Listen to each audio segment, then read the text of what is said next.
Paroles semées, paroles partagées. Une émission de Marc Thomas.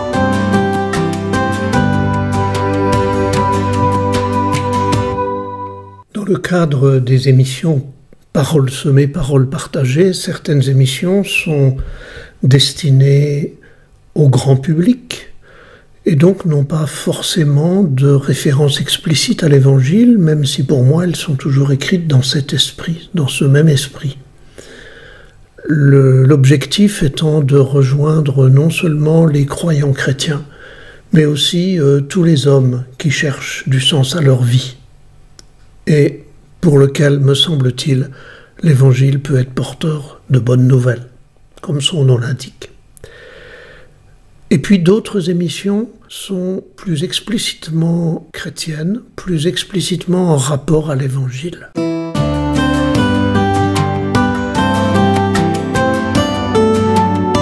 Les chemins de la foi. Et je voudrais aujourd'hui vous présenter cette série d'émissions que j'intitule « Vivre l'Évangile au cœur du monde ». En effet, les chrétiens ne sont pas des croyants qui gagnent leur salut en accomplissant des actes rituels.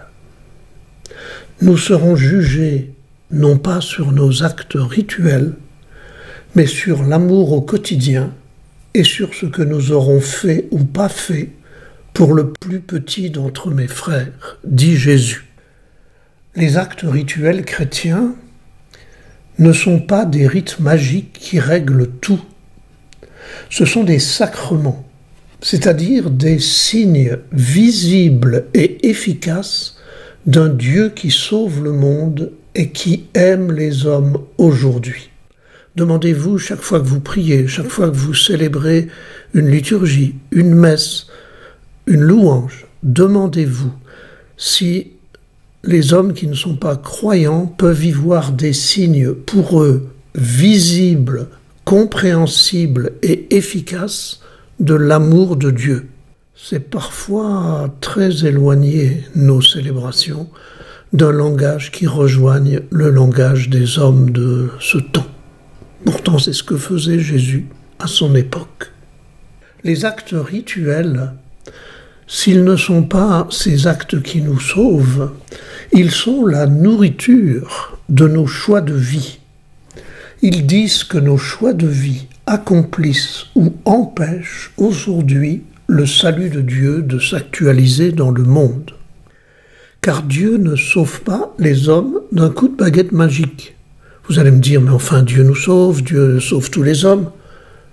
Oui, mais il a confié aux hommes la mission d'entretenir la terre et de créer de l'amour et de la solidarité. La preuve en est que Dieu n'a jamais empêché les guerres et les violences et n'a jamais retenu le bras des violents. Du coup, un certain nombre de gens se disent si Dieu existait, il n'y aurait pas tout ça. Vous savez bien que demander à Dieu la paix pour le monde n'a jamais arrêté les guerres. Demander à Dieu la paix pour le monde ne sert à rien tant que nous n'avons pas compris que le pouvoir de faire la paix est remis par Dieu entre les mains des hommes. Demander à Dieu de le faire à notre place est une prière inutile et efficace. Reprocher à Dieu de ne pas éviter les guerres et le mal, c'est n'avoir pas compris que c'est de notre responsabilité à nous d'éviter les guerres et le mal. C'est le prix de notre liberté. Dans une mentalité pré-scientifique, on croyait que Dieu faisait la pluie et le beau temps.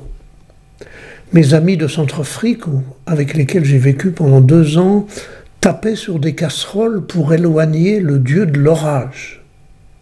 Certains d'entre nous aujourd'hui croient encore que l'eau bénite ou un objet va suffire à éloigner les mauvais esprits, ou qu'un accident de la route est une punition de Dieu.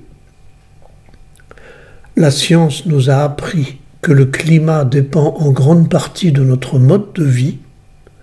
L'Évangile nous apprend que Dieu n'est qu'amour et ne punit jamais. Notre expérience nous apprend que nous sommes assez grands pour punir les autres ou pour nous punir nous-mêmes. Le Dieu de l'Évangile, quant à lui, est un Dieu qui aime, qui respecte, qui soutient, sans jamais imposer son amour, sans jamais faire à notre place. Toute autre conception de Dieu est une conception païenne, dont certaines institutions religieuses se sont servies pour faire peur aux hommes et les garder sous leur pouvoir. Je vous avoue que je suis très interrogé par des prières que j'entends ou que je vois sur Facebook, où on demande à Dieu de nous faire du bien, où on demande à Dieu de sauver celui-ci, de guérir celui-là. Prier à la suite de Jésus, c'est demander à Dieu d'être aux côtés des hommes, d'être à mes côtés quand je fais mes choix. Dans cette prière-là, je n'attends pas que Dieu fasse tout à ma place. Au contraire, cette prière me fait partir à la recherche de mes convictions, de ma foi, de mon énergie, de ma motivation. Cette prière me relie à un Dieu toujours offert, jamais imposé. Cette prière me donne le discernement et l'énergie nécessaires pour continuer son œuvre de création et de salut par mes choix. Il me semble donc urgent que les chrétiens se rappellent que la foi chrétienne ne se vit pas d'abord dans les églises, ni même dans la prière ou la louange. Puisque la foi chrétienne se vit d'abord au cœur du monde, alors la liturgie, la prière, la louange sont comme les repas dans nos journées, des moments pour se nourrir et se retrouver ensemble, moments indispensables, mais ils sont là pour nous aider à retrouver l'énergie nécessaire pour aller chacun à sa vie quotidienne, au milieu des hommes de ce temps, car c'est là que se joue le salut auquel nous croyons. Quelqu'un me disait il y a de très nombreuses années, « Dieu n'a pas de main. Si tu ne lui offres pas les tiennes, comment veux-tu que ton frère reçoive la paix et sente que ta main est tendue vers lui ?»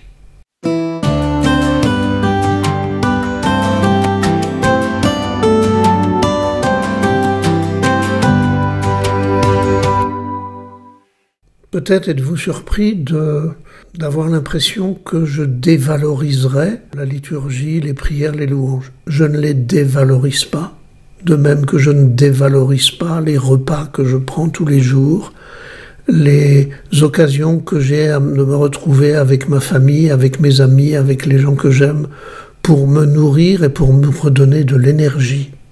La liturgie, les sacrements, la prière, la louange, comme je le disais plus haut, sont de cet ordre, du repas nécessaire pour nourrir notre énergie de vivre.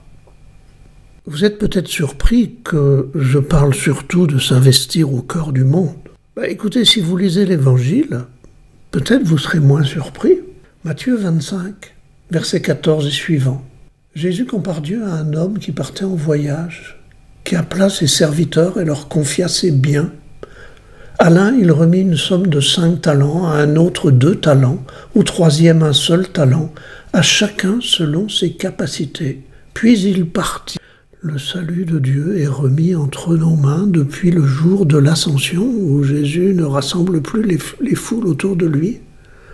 Le salut de Dieu est remis dans nos talents humains, chacun selon nos capacités. Et quand le Maître revient, je peux aller lui dire, comme celui qui avait reçu 5 talents, qui s'approcha, qui présenta 5 autres talents, et dit « Seigneur, tu m'as confié 5 talents, voilà j'en ai gagné 5 autres. » De même celui qui en avait reçu 2. Et qui s'entendent dire « Très bien, bon et fidèle serviteur, tu as été fidèle pour plein de choses, je t'en confierai beaucoup. » Entre dans la joie de ton Seigneur, parce que dans ta vie humaine, dans ta vie d'agriculteur, dans ta vie d'ouvrier, dans ta vie de père ou de mère de famille, dans ta vie d'étudiant, dans ta vie de chef d'entreprise, tu as multiplié les talents qui étaient en toi. Et celui qui n'avait reçu qu'un talent, qui avait peur, et qui l'avait enterré, et qui probablement demandait à Dieu de le sauver, celui-là n'entre pas dans la joie de son maître. dans le même chapitre de Matthieu, chapitre 25, un évangile que vous connaissez bien, celui du jugement dernier, où Jésus nous dit « J'avais faim, vous m'avez donné à manger, j'avais soif, vous m'avez donné à boire, j'étais un étranger, vous m'avez accueilli, j'étais nu, vous m'avez habillé, j'étais malade et vous m'avez visité, j'étais en prison et vous êtes venu jusqu'à moi. » Tout ça, c'est la vie quotidienne, hein, et la vie quotidienne des plus souffrants, des plus petits, des plus pauvres. Mais enfin, Seigneur, quand est-ce qu'on t'a vu ? Nous, on allait à l'église, nous, on allait faire la louange, nous, on allait faire la prière. Quand est-ce qu'on t'a vu avoir faim, avoir soif, être nu, être en prison, etc. Quand est-ce qu'on est venu jusqu'à toi ? Et le roi leur répondra, « Amen, je vous le dis, chaque fois que vous l'avez fait à l'un de ces plus petits de mes frères, c'est à moi que vous l'avez fait. » Et puis plus loin, vous le savez bien, chaque fois que vous ne l'avez pas fait à l'un de ces plus petits, c'est à moi que vous ne l'avez pas fait. Et donc le salut n'est pas pour vous. Le salut de Dieu est dans nos mains, il est dans nos actions, il est dans nos choix de vie, il est dans nos intelligences humaines, il est dans nos motivations, il est dans nos solidarités, il est dans nos amours. Vivre l'Évangile au cœur du monde.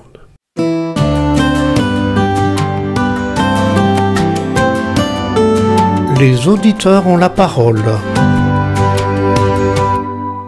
Ces émissions de paroles semées que je mets sous le titre « Vivre l'Évangile au cœur du monde », ça devient d'ailleurs aussi un podcast sur les réseaux sociaux. Ces paroles Vivre l'Évangile au cœur du monde s'inscrivent dans cette démarche pour valoriser et nourrir toutes celles et tous ceux qui choisissent de vivre l'Évangile au cœur des tensions et des espoirs de ce monde d'aujourd'hui. Je vous invite à retrouver tout cela sur mon blog parolesemées.com. Sur chaque post de ce blog, vous trouverez le lien vers le YouTube de l'émission, sur aussi l'enregistrement audio Spotify. Et sur le post d'aujourd'hui intitulé « Vivre l'Évangile au cœur du monde », vous trouverez les liens pour aller directement vers mes podcasts sur Spotify et le lien vers ma chaîne YouTube où vous pourrez trouver tous les enregistrements que j'ai déjà faits et tous les futurs. Bonne semaine à vous.